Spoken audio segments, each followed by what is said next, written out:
अस्सलाम वालेकुम नाज़रीन, प्रोग्राम टेसरवाम के साथ मैं हूं अफजल। नाज़रीन, पाकिस्तान में सियासी और मुआशी अदम इस्तेहकाम की वजह से ताजर बरदरी सरापा एहतजाज क्यों है, अवाम का क्या हाल है, महंगाई का क्या हाल है, डॉलर की जो उड़ान है वो रुकने का नाम क्यों नहीं ले रही, एक्सपोर्ट और इम्पोर्ट के जो मसाइल हैं जिस पर ताजर बरदरी सरापा एहतजाज है। असल में हमारा जो टॉपिक है आज वो है, इस पर हम गुफ्तगू करेंगे क्या मसाइल हैं और किस तरह हल हो सकते हैं। और इस पर गुफ्तगू करने के लिए मेरे साथ स्टूडियो में मौजूद हैं डॉक्टर मियाँ फरियाद अहमद साहब, आप सदर हैं आल पाकिस्तान फर्नीचर पार्ट्स एसोसिएशन के। उनके साथ मौजूद हैं चौधरी अमानत बशीर साहब, माहिर टैक्स अमूर हैं, सीनियर रहनमा है पाकिस्तान टैक्स एडवाइजर एसोसिएशन के। और नाजरीन, लाइन पर मुझे ज्वाइन करेंगे अरशद राना साहब, आप साबिक सीनियर नायब सदर हैं पाकिस्तान टैक्स बार एसोसिएशन के। और हमें ज्वाइन करेंगे नुमान करामत साहब, आप चार्टर्ड अकाउंटेंट हैं। और प्रोग्राम से पहले मैं चाहता हूँ छोटा सी एक रिपोर्ट दिखाता हूँ, उसमें माहिर टैक्स अमूर क्या कहते हैं। इतना इन्फ्लेशन रेट पाकिस्तान में हो गया जो लाइफ में कभी नहीं हुआ, तो गवर्नमेंट को चाहिए कि इनको ऐसी पॉलिसीज़ बनाएं और इन पॉलिसीज़ में ऐसी चीज़ें लाएं कि जिससे बिजनेसमैन खुश होकर पैसा इन्वेस्ट करे और वो खुद जो बाहर की मल्टीनेशनल कंपनी है वो पाकिस्तान में आए, वो खुद से इन्वेस्टमेंट करें, बिज़नेस को रन करें और अपनी यहाँ पे हमें ब्रांचेस ओपन करके दें, जिससे बिज़नेस पाकिस्तान में बिज़नेस आएगा। और पाकिस्तान में जब बिज़नेस आएगा, ज़ाहिर है उनकी जो अनएम्प्लॉयमेंट का रेट है वो भी नीचे आएगा, एम्प्लॉयमेंट लोगों को रोज़गार भी मिलेगा। और सबसे जो मेन मसला है वो इलेक्ट्रिसिटी का है, इलेक्ट्रिसिटी को बेहतर करें। उसकी वजह से भी प्रोडक्शन नहीं हो रही, जितनी इंडस्ट्रीज़ हैं बिजली की वजह से बंद हो रही हैं, क्योंकि बिजली अब इतनी लोड शेडिंग हो रही है कि वो बिजली ना आ रही है, ना प्रोडक्शन हो रही है, ना मशीनरी चल रही है, ना कोई काम हो रहा है। जब मशीनरी नहीं चलनी, प्रोडक्शन ही नहीं होनी, तो एक्सपोर्ट कहाँ से होनी है। एक्सपोर्ट के लिए हमें यहाँ पे इलेक्ट्रिसिटी चाहिए, हमें यहाँ पे फ्यूल चाहिए, हमें यहाँ रॉ मटेरियल चाहिए। जब कोई चीज़ भी अवेलेबल नहीं होगी तो एक्सपोर्ट तो पाकिस्तान में ऐसा पॉसिबल ही नहीं है कि एक्सपोर्ट हो जाए। तो गवर्नमेंट को चाहिए ये सारी फैसिलिटीज़ दें, जो मेन फैसिलिटीज़ हैं ये फैसिलिटीज़ सारी देंगे तो फिर जो है ना मुल्क के हालात भी बेहतर होंगे, इंशाल्लाह इकोनॉमी भी बेहतर होगी और इसमें जो इन्फ्लेशन रेट है वो भी इंशाल्लाह ताला वो भी कम होगा और नीचे आएगा। मियाँ फरियाद साहब, क्योंकि आप इम्पोर्ट एक्सपोर्ट के माहिर हैं, जो देखते हैं मौजूदा हालात में जो आपकी ताजिर बरदरी सरापा एहतजाज है, क्या वजूहत हैं। बिस्मिल्लाहिर्रहमानिर्रहीम। थैंक यू सो मच जनाब, आपने मुझे इज़हार ख्याल का मौका दिया। ये जो इंपोर्ट और एक्सपोर्ट के मसाइल हैं, इसके पस मंज़र में स्टेट बैंक की नाकस पॉलिसियाँ हैं और वहाँ पे नाअहल लोग जो बैठे हुए हैं, जो पॉलिसी बनाते वक्त जो है वो स्टेक होल्डर के साथ मशावरत भी नहीं करते। तो बाद में जो है जब मसाइल पैदा होते हैं उस वक्त वो उस चीज़ को रियलाइज़ करते हैं और कंसिडर करके फिर उसका सलूशन निकालते हैं। अब मैं ये समझता हूँ कि इंपोर्ट के मसाइल के अंदर जो है इस वक्त इन्होंने जो हमारे डॉक्यूमेंट्स रोक लिए, जब माल पोर्ट्स के ऊपर आ गया है तो उस वक्त जो है वो डॉक्यूमेंट्स रोकने का जवाज़ ही पैदा नहीं होता। हमारी अरबों रुपए की जो है ना वो इंपोर्ट जो है वो पोर्ट के ऊपर आ गई है और उसके ऊपर हमें जो है वो शिपिंग लाइन की जो है उनकी डैमरेज और डिटेंशन की मद में जो है वो अरबों रुपए का जो है ना वो जुर्माने पड़ना शुरू हो गए और वो शिपिंग लाइनें जो हैं अब इन फ्यूचर हमें शायद कंटेनर देने से भी इनकारी हो जाए। अच्छा, ये फरियाद साहब, कितने को लोग हैं जो पोर्टर से ताल्लुक़ जिनका चलता है और कितने ख़ानदान इससे वाबस्ता हैं इस बिज़नेस से। जी, इस इंडस्ट्री के हवाले से मैं आपको बता दूं जी कि अगर हम इसको जॉइंटली देखें तो इंपोर्ट के हवाले से अगर हम रॉ मटेरियल लेट से बाय करते हैं तो उससे हमारी फैक्ट्रियां जो है ना इंडस्ट्री चलती है और इंडस्ट्रियों के अंदर जो हैं वो हमारी फैक्ट्रियों के अंदर जो है लेबर काम कर रही है, उससे रेलीमेंट जो है फोम की इंडस्ट्री चल रही है, उससे रेलीमेंट जो है 25-30 लाख बंदों का रोज़गार वाबस्ता है इससे। मैं समझता हूँ जी कि सिर्फ फर्नीचर इंडस्ट्री से ही जो है ना वो लाखों लोगों को जो रोज़गार है ना वो वाबस्ता है और इस वक्त लाखों लोग जो हैं उनमें से हज़ारों की तादाद में फैक्ट्रियां जो हैं वो अपने मुलाजमीन को फारिग करना शुरू हो गई हैं, क्योंकि हमारे एक्सपेंस ही मीट नहीं हो रहे, कॉस्ट वैल्यू जो है वो बहुत बढ़ गई है। और उसके साथ साथ जो हमारा रॉ मटेरियल है वो इस वक्त फर्नीचर की अगर मैं बात करूं तो स्टेट बैंक की एक वो उन्होंने नॉन एसेंशियल जो है ना वो एक लिस्ट दी है, उसमें उन्होंने हमारा रॉ मटेरियल भी बंद कर दिया है। अगर ये हमारा रॉ मटेरियल बंद कर देंगे तो इम्पॉसिबल कि हम जो है एक्सपोर्ट कर रहे हैं हमारी वो एक्सपोर्ट भी बंद हो जाएगी। अच्छा मियाँ फरियाद साहब, 84 और 85 जो कस्टम का चैप्टर है उस पर भी पहले ताजिर बरदरी सरापा एहतजाज रही, तो वज़ीर ख़जाना ने $5,000 तक या $50,000 तक खोल दी, एलसी खोल दी, फिर 1 लाख तक भी खोली, उससे कोई फ़र्क पड़ा था?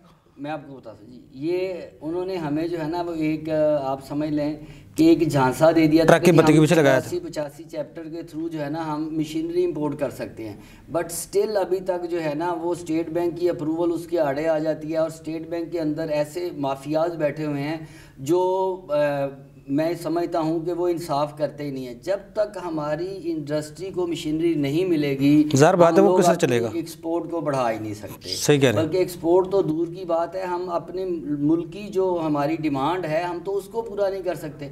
उसके लिए ये 84-85 चैप्टर को जो है इनको रिव्यू करना होगा, और 84-85 चैप्टर को ख़त्म करके हमें मशीनरी मंगवाने की इजाज़त देंगे, परमिशन देंगे, कारोबार होगा तो कुछ कमाई होगी और हुकूमत को टैक्स जाएगा।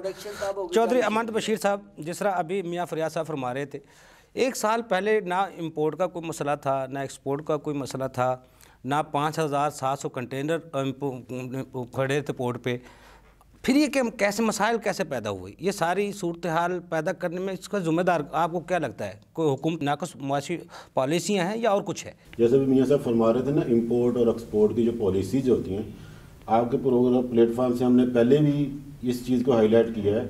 जो हमारे पॉलिसी साज है ना, उनको ग्राउंड रियलिटी का पता नहीं होता। वो बंद कमरे में बैठ के एक फ़ैसला कर देते हैं, अभी ये कर दें, ये कर दें। जो उस मुतलका फील्ड के लोग, जो स्टेक होल्डर होते हैं, उनका ओपिनियन, उनका फीडबैक नहीं लेते। उसमें तो शक नहीं है कोई भी। ठीक है, ये आप FBR को ले लें, किसी भी इदारे को ले लें, उनके सबका सिस्टम यही है।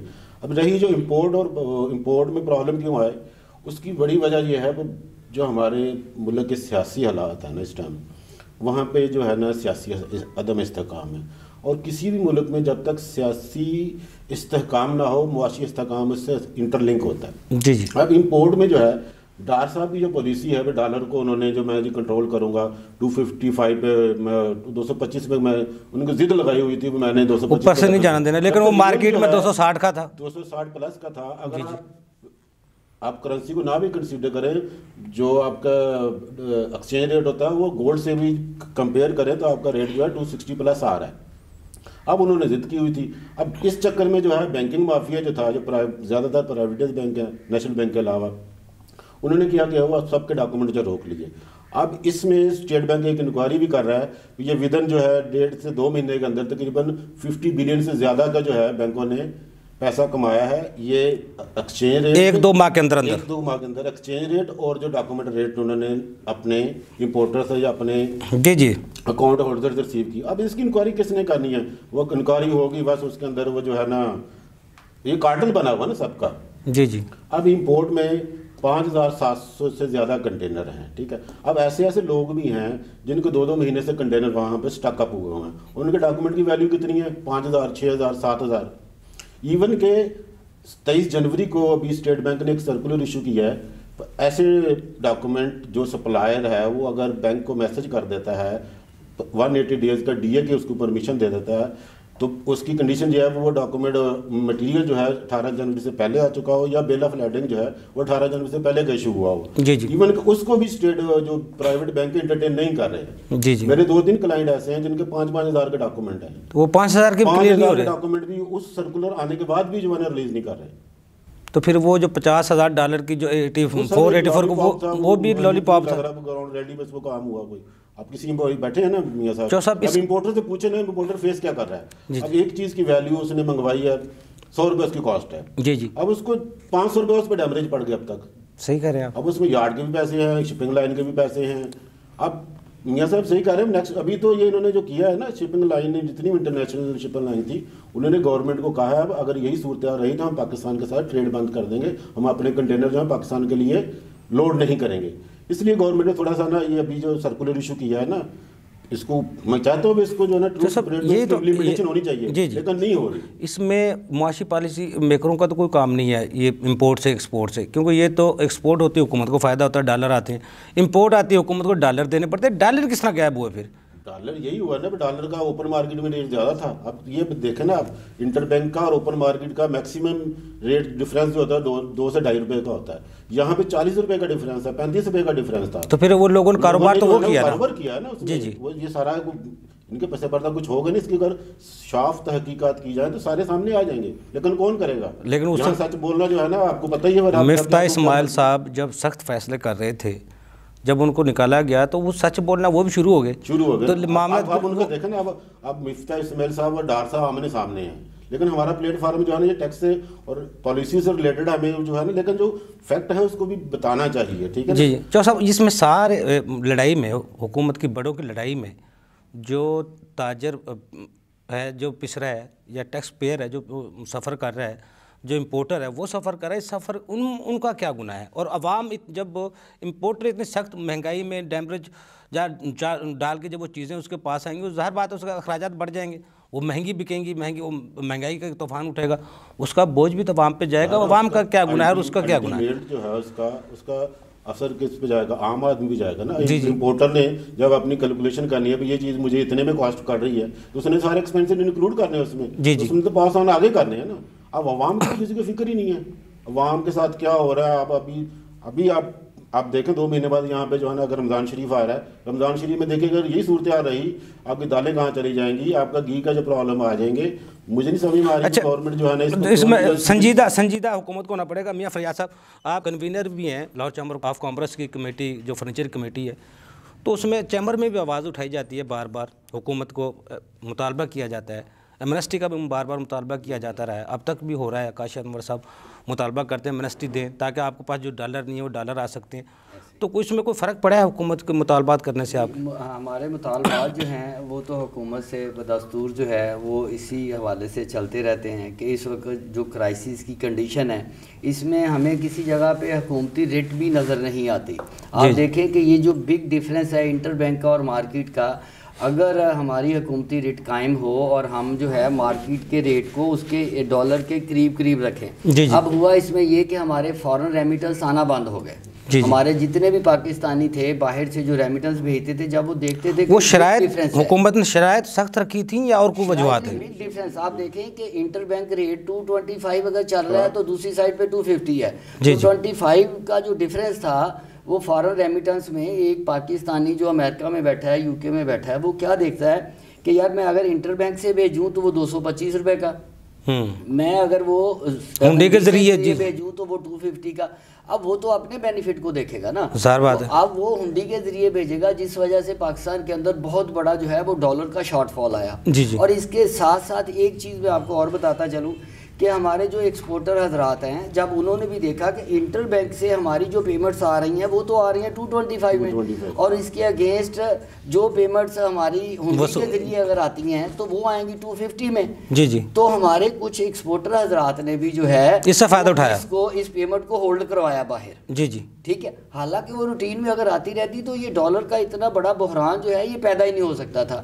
और हमें यहाँ पे किसी जगह पे, सॉरी टू से, कि हमें हुकूमती रेट नज़र ही नहीं आई। हम लोग जो है वो गवर्नर पंजाब से मीटिंग कर रहे हैं, हम जो है वो अच्छा मियाँ फरियाद साहब मीटिंग कर रहे हैं। मियाँ फरियाद साहब, क्योंकि इसाक डार साहब एक मायनाज एक्सपर्ट हैं, वो एक तो टैक्स को भी जानते हैं, चार्टर्ड अकाउंटेंट भी हैं, लाहौर चैम्बर ऑफ कॉमर्स के मेंबर भी रहे हैं, यहाँ भी अपना उधर रखते रहे हैं, वो ताजरों को मसाइल को भी जानते हैं और 30 साल का उनका तजर्बा भी है। आप उनके तजर्बात को किस तरह देखते हैं इस सारी सूरत हाल में? उनसे कोई बेहतरी आई? लेकिन ब्रेक से बाद आपसे जवाब लूँगा। नाज़रीन, छोटा सा कमर्शियल ब्रेक, हमारे साथ रहिएगा।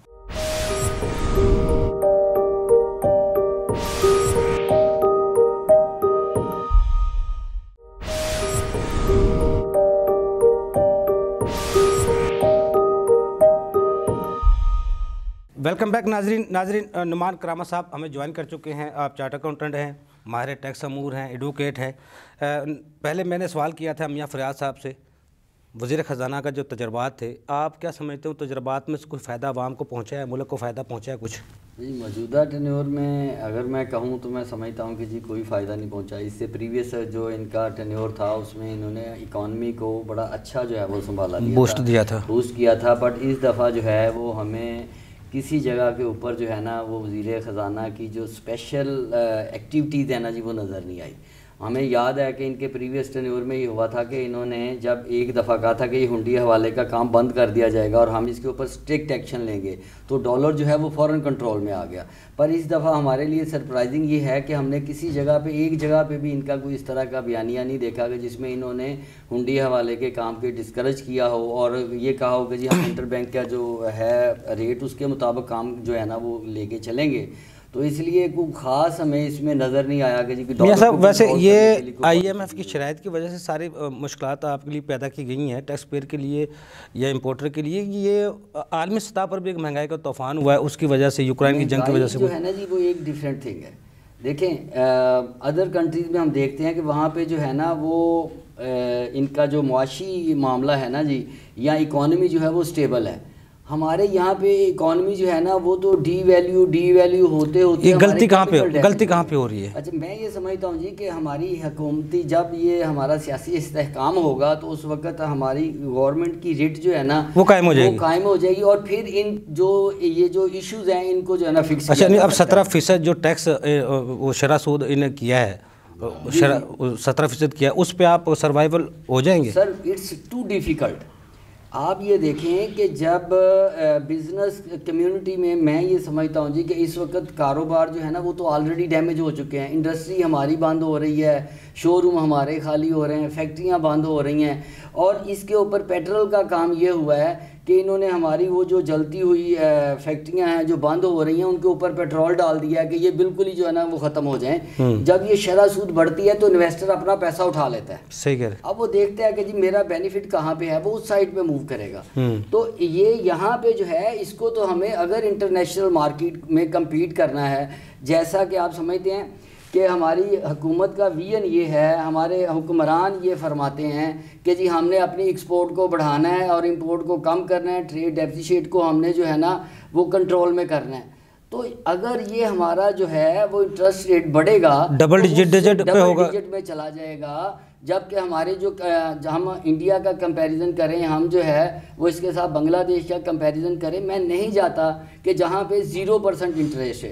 बल्कि आप जापान देख लें, आप जो है कोरिया देख लें, जो अच्छे ममालिक है वहाँ पे तो 0% इंटरेस्ट रेट है, वो इंटरनेशनल लेवल पे कामयाब है। मैं इंडिया और अगर बात करूँ बांग्लादेश की, अपना हमसाय ममालिक की सिंगल डिजिट में है 3 महीनों में, बल्कि ये 2 दफ़ा जो इंटरेस्ट रेट बढ़ा है ना जी, इससे हमारी इकॉनमी जो है उसमें मज़ीद जो है ना वो बहरान पैदा हुआ है, मुआशी बहरान पैदा हुआ है, हमारी फैक्ट्रियाँ बंद होना शुरू हो गई हैं। अब इंडस्ट्रियल मोस्टली जो है वो बैंकों के साथ काम करते हैं। अगर हमारे जो दोस्त जिन्होंने इंडस्ट्री के लिए बैंक से लोन लिया हुआ है उनके तो इंटरेस्ट रेट जो है ना वो इतना बढ़ गया है, उसमें अगर काइबर रेट प्लस करें तो वो 24-25% बन जाता है। इतना तो अब इंडस्ट्री के अंदर जान ही नहीं है कि उसके अंदर प्रॉफिट हो। सही कह रहे हैं। तो क्या होगा, अल्टीमेटली वो इंडस्ट्री बंद होगी। तो इसलिए हुकूमत को ये चाहिए कि अगर हम अपनी एक्सपोर्ट को बढ़ाना चाहते हैं, हम अपनी मैन्युफैक्चरिंग को बढ़ाना चाहते हैं, हम मुल्क के अंदर जो है वो महंगाई को कंट्रोल करना चाहते हैं, तो सबसे पहले जो है ना वो हमें इंटरेस्ट रेट को देखना होगा, ये शरह सूद को कम करना होगा, फिर इंशाल्लाह हमारा जो है वो मुआशी पहिया अच्छे अंदाज से। अच्छा, दूसरा जो 5700 कंटेनर वहाँ खड़े हैं जिसके लिए कराची के चैम्बर के सदर ने चाबियाँ भी गवर्नर को पेश की थी, अब वो निकलने शुरू हो गए? कुछ हद तक बेहतरी आई है जी, कि उसमें 100% अभी नहीं है। उसमें हमें जब कहा गया कि जी आपने जो रॉ मटेरियल मंगवा लिए हैं जो पोर्ट्स के ऊपर आ गए हैं, जी। आगे तो हमें कोई चीज़ नज़र ही नहीं आ रही, जो आ गए हैं जी उसके लिए आप 180 डेज जो है ना अपने वहाँ से जो हमारा सप्लायर है उससे लिखवा लें। हमने अपने सप्लायर से, चाइना से, कोरिया से, जहाँ से हमारे इंपोर्टर भाइयों ने ये इंपोर्ट किया हुआ है, उन्होंने 180 डेज करवा के उसकी इनवाइसेस जो है ना वो मंगवा लेंगे। बट अनफॉर्चुनेटली यहाँ पे कोई बंदा काम करने के लिए तैयार ही नहीं है। अब यहाँ पे शरह सूद बढ़ गया, एक जो डॉलर के रेट मुस्तहकम नहीं है, जो उसकी वजह से दूसरी बड़ी वजह है सियासी अदम इस्तेकाम है, उसकी सबसे ज़्यादा बड़ी वजह है, बिल्कुल रीज़न है। उसके साथ साथ ये है कि स्टेट बैंक की जो नाकस पॉलिसियाँ हैं कि वो अपने रूल को इम्प्लीमेंट नहीं कमर्शियल बैंकों से करवा रहा। कमर्शियल बैंक इस वक्त जो है बहुत बड़ा माफिया बन चुके हैं और वो अरबों रुपए इससे अर्न कर रहे हैं। हुकूमत ने जी पहले भी मियां फरियाद साहब 50 करोड़ जो हुकूमत ने कमर्शियल बैंकों से लोन लिया है वो 20 तारीख का पहला वो 18% पे महंगा तरीन कर्ज लिया गया है। बिल्कुल ऐसे। तो वो जब महंगा तरीन कर्ज लेके जब आप उसको देंगे शरह सूद पे, ज़ाहिर बात रेट तो बढ़ेगा। अफजल साहब देखें, अब उन्होंने तो अरबों रुपए कमा लिए ना जी। जी जी, उन्होंने तो अरबों रुपए जो है वो इंटरबैंक का रेट और जो प्राइवेट रेट है उसमें ना उन्होंने अरबों रुपए कमा लिए। लिए। चौधरी अमाना साहब, मिनी बजट की भी नवीद है। वज़ीर आज़म साहब फरमा चुके हैं जनाब IMF की हम तमाम शर्तें मानने के लिए तैयार हैं, लेकिन वो हमें पैकेज तो दें, हमारा कर्जा तो दें ताकि हम अपने मुल्क को चला सकें। तो इस मिनी बजट आएगा, पहले टैक्सेस जैसे भी हैं, जिस तरह अभी मियां फरियाद साहब फरमा रहे हैं, कारोबार बंद होता जा रहा है, इंडस्ट्री बंद होती जा रही है। मिनी बजट के बाद क्या हाल होगा, और मिनी बजट में कौन कौन से ऐसे आपको समझ को टैक्स लगेंगे और कौन कौन सा सेक्टर मुतासर होगा? और आज के बिजनेस क्वार्टर में और मुख्तलिफ न्यूज़पेपर में ये था, पर नेक्स्ट 7 to 10 डेज जो है ना, ये ऑर्डिनेंस की शक्ल में जो है ना, ये हमारा जो है मिनी बजट आ जाएगा। उसमें इन्होंने ये किया है, पर विद होल्डिंग जो था, जो कैश ट्रांजैक्शन में था, जो ख़त्म कर दिया गया था, नॉन बैंक ट्रांजैक्शन में, जी जी, ताजर बरादरी के मुतालबे पर भी ख़त्म किया गया था। अब उसको दोबारा जो है नॉन फाइलर के लिए ये दोबारा उसको इंट्रोड्यूस करने लगे हैं एज पर रिपोर्टेड। 0.6 था पहले, फिर 0.3 किया इन्होंने। जी जी, उसके लिए इन्होंने जो फिगर वर्कआउट किया तकरीबन 45 बिलियन इन्होंने कहा हम वहाँ से जनरेट करेंगे। जी जी, फिर ये फ्लड लेवी जो है ना 3% जो है ना इंट्रोड्यूस करवाने लगे हैं। 60 बिलियन का इनका टारगेट है, हम वहाँ से जो है ना एस्टिमेशन हम वहाँ से ले लेंगे। कैपिटल वैल्यू जो आपकी जो है व्हीकल जो है इंपोर्टर या लोकल है, उसमें CVT जो है ना उसके रेट को बढ़ाने जा रहे हैं। उस पर जो है ना 10% 10 बिलियन का इनका टारगेट है, हम वहाँ से लेंगे। फिर जो बैंकों के जो बाहर की आमदनी है, फॉरेन इनकम है, उसमें जो है ना कुछ रेट लगाने लगे हैं, 20 बिलियन का वहाँ से करेंगे। फिर ये शुगर जो हमारा हम मशरूबात पीते हैं, तो उस पर जो है ना ये FAD को बढ़ाने लगे हैं, 20 बिलियन का कर रहे हैं, वो क्वेश्चन हम वहाँ से लेंगे। फिर सिगरेट से लेंगे 25-30 बिलियन का। जो सबसे बड़ी अलार्मिंग सिचुएशन है करंट सूरत हाल में, हमारे पास डॉलर की शॉर्टेज है। इस सूरत में गवर्नमेंट को ये चाहिए एक्सपोर्टर को फैसिलिटेट करे, उनको एक्स्ट्रा बेनिफिट दे। अब इस बजट जो सुनवाई हो रही है, इस बजट में करने ये लगे हैं, जो एक्सपोर्टर फैसिलिटेशन स्कीम थी उसमें एक्सपोर्टर को जो रॉ मटेरियल मंगवाता था फॉर री एक्सपोर्ट के लिए एग्जाम्पशन खत्म कर दी जाएगी, टैक्स एग्जाम्पशन दी, अब उसको एग्जाम्पशन को खत्म करने लगे हैं। अब ये तो वही वाली बात होगी मियां साहब वाली, पर जलती पे तेल नहीं, पता नहीं कोई और ही चीज़ जो है ना डालने लगे हैं, बिल्कुल ही जो है ना बेड़ा गर्क करने लगे। तो वो बैंक ट्रांजैक्शन पे जो टैक्स लगने वाला है वो भी ज़्यादा, वो तनख्वाहदार पेशे पे, वो पेंशनर वाले जो छोटे स्टूडेंट है, तुम जो थोड़े अपने ट्रांजैक्शन करते हैं, मसाइल तो उनको पैदा होंगे सबसे ज़्यादा। अल्टीमेटली वो हमको ही आने हैं ना। जी जी, सही कह रहे हैं। अब सूरत हाल में इसमें एक मेरी प्रपोजल हमने पहले भी एक फोरम पे दिया था, वो गवर्नमेंट को चाहिए, पर जैसे पहले एमनेस्टी आई है, इस टाइम जो है ना गवर्नमेंट डॉलर की एमनेस्टी दे दे, इंट्रोड्यूस करवा दे। जिसके पास भी डॉलर हैं वो सर्टेन परसेंटेज पे को डिक्लेयर कर दे, और उससे ना उसकी किसी मुल्की और गैर मुल्की जो असासे हैं डॉलर की सूरत में, डॉलर की सूरत में ना, जी जी, डॉलर की शॉर्टेज हो रही है ना, डॉलर की वजह से सारे प्रॉब्लम आ रहे हैं। तो डॉलर की को एमनेस्टी इंट्रोड्यूस करवा दे, कुछ सर्टेन परसेंटेज रख ले,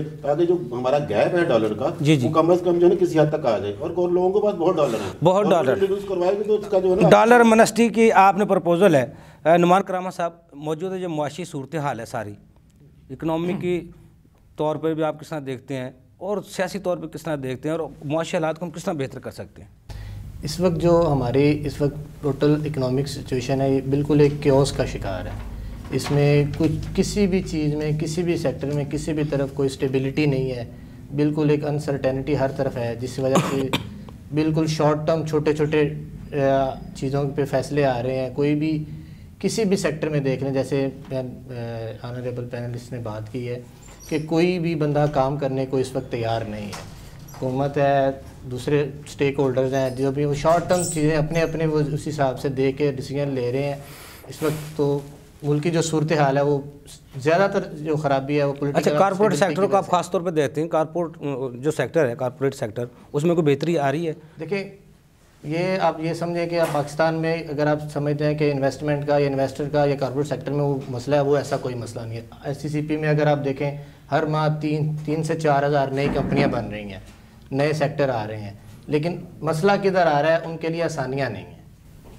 उनके लिए कारोबार करने में हम ईज़ ऑफ डूइंग बिजनेस की बात करते हैं, लेकिन प्रैक्टिकली जब आप देखते हैं, बाहर से कोई फॉरेन इन्वेस्टर आता है, उसको मार्केट में उसको एक्चुअली उसको अपने प्रोडक्ट को लॉन्च करने में, चीज़ों में आने में उसे 6 माह 7 माह लगते हैं। वो तो गैर मुल्की तो समझ, उसको तो चलो पता नहीं है, जो मुल्की इन्वेस्टर है उसको कोई सहूलत मिलती है। मुल्की इन्वेस्टर को उसी तरह वो भी उसी चक्की में से गुजर रहा है। जी जी, एक इंडस्ट्री लगाता है 40 इदारे, उसके चार चफेरे चारों तरफ से घेर लेते हैं उसको। 40 इदारे, उसे पता ही नहीं होता, वो आज कोई काम करने लगता है, 1500 डिपार्टमेंट आ जाते हैं। तो ये ईज ऑफ डूइंग बिजनेस नहीं है इस हिसाब से। जी जी, ठीक है। ऐसी सूरत हाल में आप क्या समझते हैं, जिस तरह अभी अमानत बशीर साहब कह रहे थे, एमनेस्टी आनी चाहिए?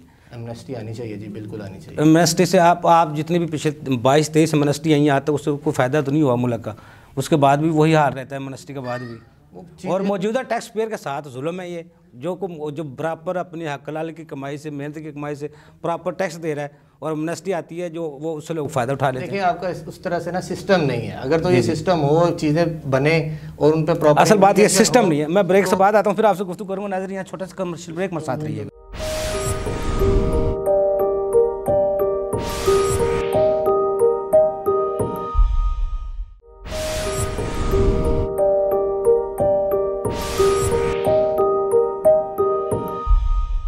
वेलकम बैक नाजरीन। मेरे साथ लाइन पर मौजूद हैं अरशद राना साहब, आप सबक सीनियर नायब सदर हैं पाकिस्तान टैक्स बार एसोसिएशन के। राना अरशद साहब, ये बताइएगा मौजूदा हालात में एक्सपोर्ट और इंपोर्ट के जो मसाइल हैं उनको किस तरह हल किया जा सकता है? जहाँ तक तो ये इंपोर्ट और एक्सपोर्ट का मसला है, और ये कोई रॉकेट साइंस नहीं है, ये आम आदमी को भी पता है कि इंपोर्ट और एक्सपोर्ट को इसमें तवाज़न बरकरार रखना कैसे मुमकिन है, जबकि हमारी मौजूदा गवर्नमेंट इसको बिल्कुल वो इसको सीरियस नहीं ले रहे और मुल्क का बेड़ा गर्क और तबाही मचा रहे हैं। सिर्फ सादा सी बात है कि हम जो गैर ज़रूरी अशिया है उनकी इंपोर्ट को बंद कर दें और जो नेसेसिटीज़ हैं उनको इंपोर्ट करें। और दूसरा जो एक्सपोर्ट वाली बात है, एक्सपोर्ट के ऊपर भी कोई तवज्जो नहीं दी जा रही। उसमें जो हमारे जो माइक्रो फैक्टर्स हैं उनको इग्नोर किया जा रहा है। बिजली के मसाइल हैं, प्रोडक्शन के मसाइल हैं, और जो हमारी टेक्सटाइल के मसाइल हैं, सर्जिकल हैं, उसमें सपोर्ट्स के हैं। हमें जब तक हम वैल्यू एडेड चीज़ें, अशिया जो हैं वो एक्सपोर्ट नहीं करेंगे तो हमारा एज ए नेशन जो है ना गुजारा नामुमकिन होगा। और रही बात दूसरी कि हम ना खाने पीने की अशिया, चावल, गंदम, चीनी और ये फ्रूट और सब्ज़ियाँ, जब तक इन पे बैन नहीं लगाएंगे अदरवाइज़ हम कुछ भी गेन नहीं कर सकेंगे। सब्जियां बेच के, प्याज बेच के मुल्क नहीं चला करते। ये तो हमारी जो प्रोडक्शन है, लोकल प्रोडक्शन है, लोकल अपनी आवाम के लिए है, ताकि इनको ये खाने पीने की तमाम अशिया सस्ती मिले। ये अगर हम एक्सपोर्ट कर देंगे तो डेफिनेटली हमारा जो है वो शॉर्टफॉल आएगा खाने पीने के अशिया में, और वो चीज़ें बहुत महंगी हो जाएंगी, जैसे कि पेट्रोल और दूसरी अशिया, मेडिसिन, ये वो सारा रॉ मटेरियल के ऊपर हमने ऐसी पाबंदियाँ और ड्यूटीज़ लगा दी हुई हैं कि वो सारी की सारी जो है वो इतनी नायाब हो चुकी हैं कि आवाम जो है ना वो इस महंगाई की चक्की में पिस रहे हैं। और इस महंगाई की चक्की को पीसने से बचाने के लिए हमारे पास कोई प्लानर नहीं है, कोई थिंक टैंक नहीं है। अगर हैं भी तो उनकी बात नहीं सुनी जा रही, और अगर उसमें कोई प्रॉब्लम को डिस्कस भी करा जाए उसको इनकरेज नहीं किया जाता, डिस्करेज किया जाता है। उसकी जब एक चीज़ को सुना ही नहीं जाना तो इसमें क्या फ़ायदा कि जब तक हम अपने इंपोर्ट और एक्सपोर्ट में तवाज़न नहीं रखेंगे, और उस वक्त तक नहीं रखेंगे जब तक ये एक्सट्रीमली पॉजिटिव हमारे हक़ में ना हो, मुल्की मफाद में ना हो, तो उस वक्त तक ये आई डोंट थिंक कि ये हालात हमारे सही होंगे। दूसरा वो पॉलिटिकल मैटर है कि हम क्या कर रहे हैं क्या नहीं कर रहे हैं, that is not my subject और इवन टॉपिक। वो सबको पता है कि क्या है, एक छोटी सी टेंशन ने पाकिस्तान का बेवजह नुकसान कर दिया हुआ है, और वो इतना बेवजह नुकसान है कि उसके लिए कौम को अगले कई सालों तक इसका खमियाजा भुगतना पड़ेगा। अरशद साहब, ये भी बताइएगा डॉलर का जो हसूल है उसको यकीनी बनाने के लिए हुकूमत को क्या करना चाहिए, और जो महंगाई का तूफान आने वाला है उसको रोका जा सकता है? देखिए, जहाँ तक तो डॉलर की महंगाई का और शॉर्टेज का यह मामला है तो ये बहुत ही क्लियर है, सादा है कि डॉलर जो है उसकी फ़्लाइट जो है आउटवर्ड पाकिस्तान बहुत ज़्यादा हुई है। किसने की है इसको छोड़ दें, क्यों की है इसको भी छोड़ दें, किसने करवाई है ये भी छोड़ दें, ठीक है, ये तमाम कौम को पता है। अब इस मसले को हल करने के लिए सिर्फ हम ये कह देना कि जी ये फ़लाँ ने ये कर दिया, फ़लाँ ने ये कर दिया, फ़लाँ ने फ़लाने अकाउंट में कर दिया, फ़लाँ अकाउंट में कर दिया, नहीं। अब तो ये है कि हम इसको रोक कैसे सकते हैं। इसमें कानून साजी, पॉलिसी, रूल्स, रेगुलेशन बहुत ही सख्ती के साथ इम्प्लीमेंट करने पड़ेंगे कि आउटफ्लाइट जो डॉलर्स जा रहा है हमारा, वो उसको उस पर पाबंदी लगाएं और उसके ऊपर रिस्ट्रिक्शंस लगाएं, उसके ऊपर कंट्रोल करें। और जो डिफरेंस है जो ओपन मार्केट का और इंटर बैंक का, इसको भी कम से कम करने की कोशिश करें। क्यों? जब हमारे डिमांड और सप्लाई में डॉलर की इतना गैप आ जाएगा तो डेफिनेटली प्रॉब्लम तो होगा।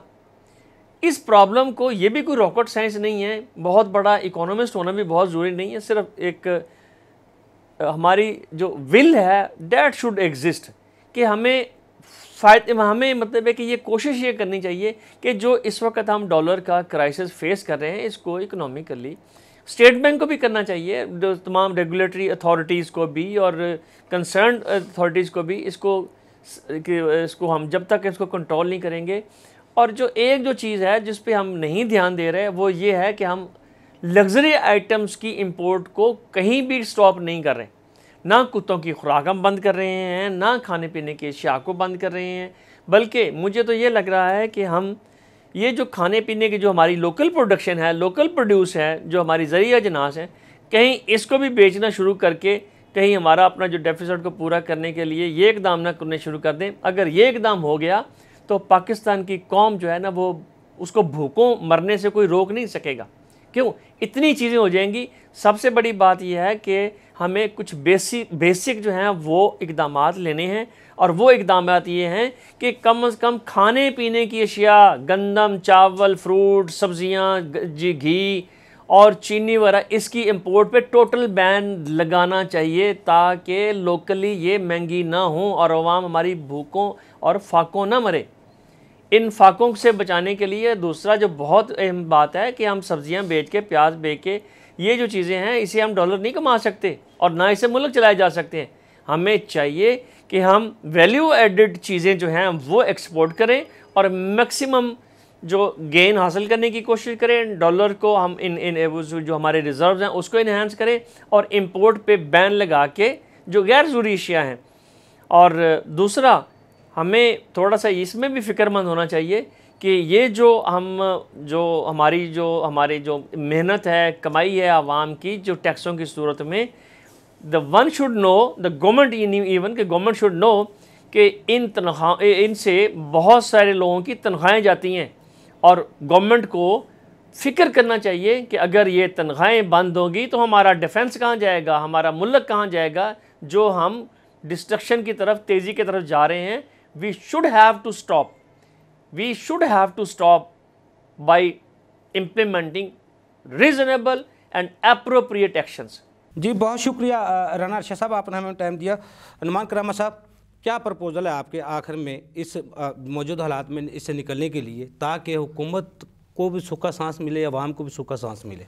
प्रपोजल इसमें सिर्फ एक ही चीज़ है जी, कोई भी डिसीजन लें, कोई भी पॉलिसी बनाएं, अभी इस वक्त जो मुल्क को ज़रूरत है ना, वो स्टेबिलिटी की है। किसी भी पॉलिटिकल स्टेबिलिटी है, इकोनॉमिक स्टेबिलिटी है, कोई भी आप पॉलिसीज़ बना लें, किसी तरह की भी बना लें, लेकिन उनको अगले कोई 5, 7, 10 साल तक उस पर प्रॉपर इम्प्लीकेशन हो, स्टेबलाइज चीज़ें हों, तो फिर ही आपने जब से इस सिस्टम में आए हैं, आपने इकोनॉमिक्स को पढ़ना शुरू किया है, टेक्सट्स को पढ़ना शुरू किया, ऐसे हालात पहले कभी देखे आपने? ऐसे हालात वैसे माजरत के साथ डेमोक्रेसी में तो हमने नहीं देखे है। जब भी कोई ऑटोक्रेसी आई है, मार्शल आया, उन्होंने कोई 10, 12 साल, 15 साल बेयकीनी की सूरत हाल पैदा हुई है, ये बेयकीनी की जो सूरत हाल पैदा हुई है, बेयकीनी इस वक्त बहुत इकोनॉमिकली हम इस वक्त वर्स्ट सिनेरियो से गुजर रहे हैं, बहुत बुरी सूरत हाल है इस वक्त। इसके लिए अगर बेहतर किया जाए तो आप समझते हैं कौन सी पॉलिसियों को बेहतर किया जाए, कानून को बेहतर किया जाए, या अवाम रोज़े रखना शुरू कर दे?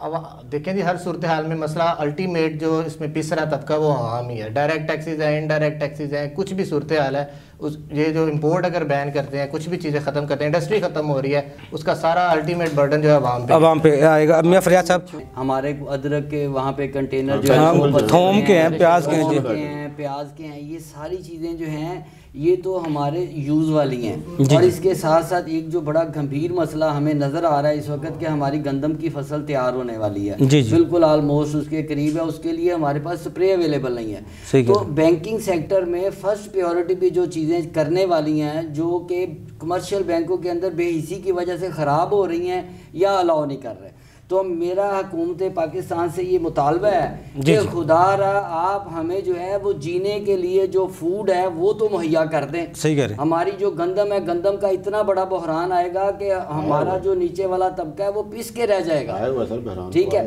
हमारे स्टाफ में लोग जो है वो रोटी खाने से कासर हैं क्योंकि वो बड़ी एक्सपेंसिव हो गई है ऑलरेडी, और ये महंगाई का तूफान इन 2-3 महीनों में मजीद आएगा। लिहाजा खुदारा आप इस चीज़ को कंसिडर करें और इन चीज़ों को प्रायोरिटी पे हल करवा के कंटेनर्स को पोर्ट से जो मसाइल फौरी हल होने वाले हैं उनको फौरी हल करना चाहिए। लेकिन जिस तरह अभी मिनी बजट की भी जो नवीद सुनाई जा रही है और जिस तरह आप बता रहे हैं डॉलर के जो रेट अप हो रहे हैं, कभी नीचे आ रहे हैं, कभी ऊपर जा रहे हैं, ऐसे सूरत हाल में हुकूमती मुआशी पॉलिसियाँ किस तरह कामयाब हो सकती हैं? और जो IMF का जो शराइत होंगी जिनके वज़ीर-ए-आज़म साहब फरमा रहे हैं वो तमाम शरात मनोन मान ली गई हैं, तो वो डोनर जो एजेंसियाँ कर्जा देती हैं वो उनकी तो मर्जी खुद की होती है, वो तो हमारी ज़मीन हक़ाइक़ से वाक़फ़ नहीं है।